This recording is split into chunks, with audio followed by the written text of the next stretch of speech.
Ratburger by David Walliams, Chapter 11, The Black Death. All the kids in the class started sniggering when the headmaster used the word dropping, except Zoe. "Someone did a poo on the toilet floor, sir?" asked one of the boys, laughing. "Not a human dropping, an animal one," shouted the headmaster. "Mr. Bunsen, the head of science, is studying it now to find out what animal it is from. But we suspect it to be some kind of rodent."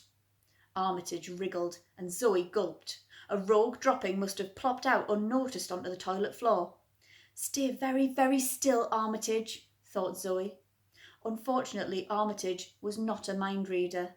"If any pupil considers it acceptable to bring a pet into this school, let me tell you it is forbidden. Strictly forbidden," pronounced the headmaster from the front of the class. It was very funny seeing the two teachers stand next to each other for a moment, such was the height difference. "Any pupil found smuggling an animal of any kind into this school will be instantly suspended. That is all." With that, he turned and left the room. "Masterful. Goodbye, Mr. Grave," called Miss Ogden after him. She watched him go wistfully. Then she turned back to her pupils. "Right, you heard Mr. Grave. It is forbidden to bring pets into school."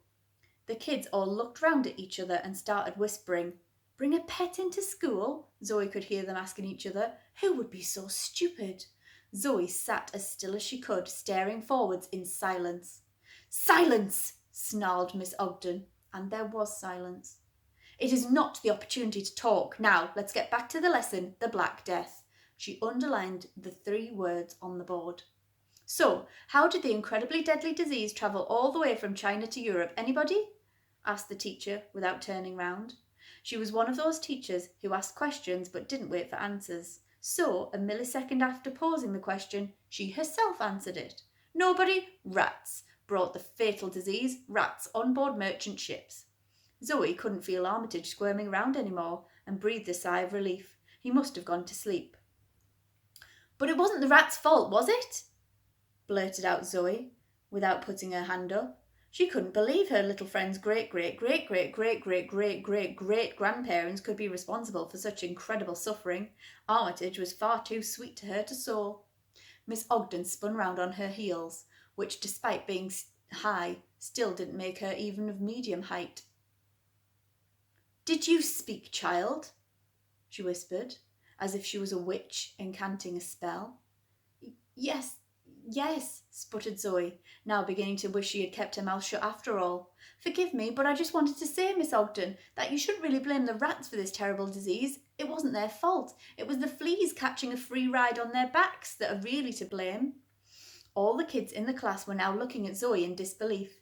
Despite this being a rough school, and teachers often having to leave with nervous breakdowns, no one ever interrupted Miss Ogden, especially not to spring to the defence of rats. The classroom fell deathly silent. Zoe looked around. Every pair of eyes in the room was now glaring at her. Most of the girls looked disgusted, and most of the boys were laughing.